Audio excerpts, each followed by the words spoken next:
నవవిధ భక్తి మార్గాలు. భాగవతంలో ఒక చోట చెప్తారనమాట నవవిధ భక్తి మార్గాల గురించి. శ్రవణం, కీర్తనం, విష్ణోహో స్మరణం, పాదసేవనం, అర్చనం, వందనం, ధ్యానం, సత్యమాత్మ నివేదనం అని. అంటే ఈ 9 రకాలైనటువంటి మార్గాల్లో ఏ మార్గాన్ని మనం తీసుకున్నా సరే మన ఈ జన్మకి పరిపూర్ణత సిద్ధిస్తుంది.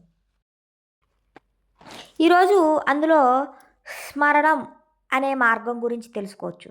దీని గురించి ఒక చక్కటి కథ ఉంది, చెప్తాను. ఒకసారి పార్వతీ పరమేశ్వరులు మాట్లాడుకుంటున్నప్పుడు పార్వతీదేవి పరమేశ్వరుని అడుగుతుందనమాట. ఏవండి, విష్ణు సహస్రనామం చాలా శక్తివంతమైంది కదా, కానీ అది చేయడానికి కూడా చాలా సమయం పడుతుంది కదా, అందరికీ అందులో ఉన్నటువంటి నామాలన్నీ నోరు తిరక్కపోవచ్చు, కొంతమందికి కుదరొచ్చు, కొంతమందికి కుదరకపోవచ్చు.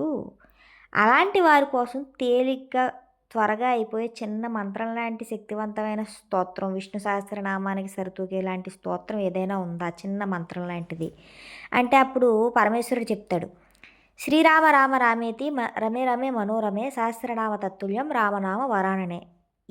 ఈ చిన్న మంత్రం కూడా విష్ణు సహస్రనామంతో సరితూగే స్తోత్రమే లాంటిదే అని చెప్పేసి కరెక్ట్గా అదే టైంకి నారద మహర్షి అక్కడికి వస్తారు. నారద మహర్షి వచ్చి, స్వామి మీరు చెప్పిందంతా విన్నాను, మరి దీనికి ప్రామాణికం ఏమన్నా ఉందా, ఇది అంత శక్తివంతమైన మంత్రం ఎలా అవుతుంది, నాకు కొంచెం విపులంగా చెప్పండి అని చెప్పేసి నారద మహర్షి అడుగుతారు. అయితే పరమేశ్వరుడు నవ్వి భూమి మీద అప్పుడే పుట్టిన ఒక పురుగుని చూపిస్తారు. నారద, నువ్వు అర్జెంటుగా ఆ పురుగు దగ్గరికి వెళ్ళి ఇదే మంత్రాన్ని అంటే శ్రీరామ రామ రామేతి మంత్రాన్ని ఆ పురుగు దగ్గర 3 సార్లు చెప్పేసిరా అంటారు. సరే అని చెప్పేసి నారద మహర్షి వెళ్ళి ఆ పురుగు దగ్గర ఇదే మంత్రాన్ని శ్రీరామ రామ రామేతి మంత్రాన్ని ఒక 3 టైమ్స్ చెప్తారు. 3 టైమ్స్ చెప్పేసరికి ఆ పురుగు చచ్చిపోద్ది.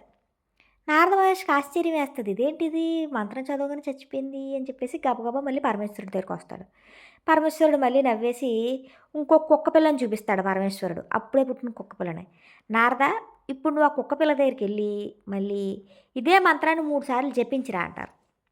సరే అని చెప్పేసి నారద మహర్షి మళ్ళీ అప్పుడే పుట్టిన పరమేశ్వరుడు చూపించిన కుక్క పిల్ల దగ్గరికి వెళ్ళి మళ్ళీ శ్రీరామ రామ రామైతే మంత్రాన్ని 3 సార్లు చెప్పిస్తారు. ఈసారి ఆ కుక్క పిల్ల కూడా చచ్చిపోద్ది.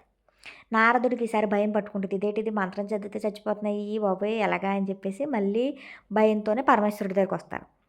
వస్తే ఈసారి పరమేశ్వరుడు ఒక దూడను చూపిస్తారు. అప్పుడే పుట్టిన దూడను చూపించి, నారద ఇప్పుడు ఆ దూడ దగ్గరికి వెళ్ళి ఇదే మంత్రాన్ని 3 సార్లు జపించి రా అని చెప్తారు. నారద మహర్షి భయపడతానే వెళ్తాడు. భయపడతానే వెళ్ళి ఆ దూడ దగ్గర కూడా 3 సార్లు చెప్తారు. 3 సార్లు చెప్తే దూడ కూడా చచ్చిపోద్ది. ఇంక నారద మహర్షికి కంగారు వచ్చేస్తూ ఉంటుంది, ఇదేంటిది మంత్రం చెప్పిస్తే చచ్చిపోతున్నాయి ఏంటి బాబోయ్ అని చెప్పేసి మళ్ళీ భయంతోనే పరమేశ్వరుడి దగ్గరికి వస్తాడు. ఏంటి స్వామి నాకేం అర్థం కావట్లేదు అంటే పరమేశ్వరుడు నవ్వేసి ఇప్పుడు ఒక రాకుమారుని చూపిస్తాడు. అప్పుడే పుట్టిన రాకుమారుడు అనమాట. నారద, నువ్వు ఇప్పుడు ఆ రాజకుమారుడి దగ్గరికి వెళ్ళి అందరినీ బయటికి పంపించేసి నువ్వు ఒక్కడవే ఆ పిల్లడి పక్కన నుంచుని మళ్ళీ ఇదే మంత్రాన్ని చెప్పు, శ్రీరామ రామ రామేతి అని చెప్పేసి చెప్తే అప్పుడు జరిగిన ఆశ్చర్యాన్ని తీసుకొచ్చి నాకు చెప్పంటాడు. భయపడతానే వెళ్తాడు నారదుడు. ఇప్పుడు పురుగు అయిపోయింది, కుక్క పిల్ల అయిపోయింది, దూడ పిల్ల అయిపోయింది, ఇప్పుడు రాకుమారుడు, బుజ్జి రాకుమారుడు అప్పుడే పుట్టాడు, లేక పుట్టిన సంతానం రాజుగారికి ఎలాగా అని చెప్పేసి అక్కడికి వెళ్ళగానే నారదుడిని చూసి అందరూ నమస్కరించి మర్యాద చేస్తారు. వాళ్ళందరినీ బయటికి పంపిస్తాడు నారదుడు. ఆ పిల్లోడి దగ్గర ఏకాంతంగా నుంచుని ఇదే మంత్రాన్ని 3 సార్లు జపించి ఆ పిల్లోడు చేయి పట్టుకుంటాడు. చేయి పట్టుకుంటే అప్పుడు ఆ పిల్లోడికి మాటలు వస్తాయన్నమాట. స్వామి నమస్కారం, ఫస్ట్ మీరు వచ్చి శ్రీరామ రామ రామేతి మంత్రం నా దగ్గరే చెప్పారు, నేను అప్పుడు పురుగుగా ఉన్నాను, మీరు చెప్పిన మంత్రం యొక్క ప్రభావంతో దానికన్నా పురుగు కన్నా ఉత్తమమైనటువంటి జన్మైనటువంటి శునకంగా నేను జన్మించాను. తర్వాత మళ్ళీ మీరు వచ్చి మళ్ళీ 3 సార్లు చెప్పారు, అప్పుడు కూడా చనిపోయి దానికన్నా ఉత్తమమైనటువంటి జన్మ ఆవు దూడగా జన్మించాను.